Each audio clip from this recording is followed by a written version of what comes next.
Reikia suprastinti štai tokį reiškinį. Pirmiausiai prisiminkime funkcijų savybės. Kosinusas yra lyginė funkcija, todėl ar kosinus minus a, ar kosinus a, tos reikšmės yra lygios.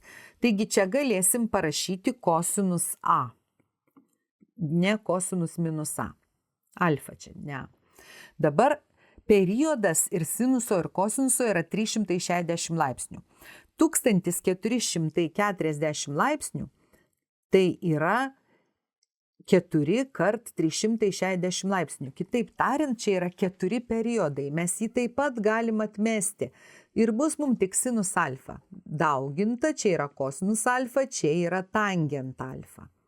Tangent alfa. Suprastiname kosinusus, mums liko sinus alfa, reikia padalinti iš 1 kart, tai yra padauginti iš 1 kart tangent alfa. Lygu.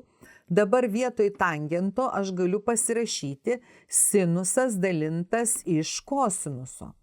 Ir mes apversime, 1 dalintas iš sinus iš kosinuso yra tas pats, kas kosinusas dalintas iš sinuso. Sinusai susiprastina ir gaunu kosinus alfa. Štai toks atsakymas.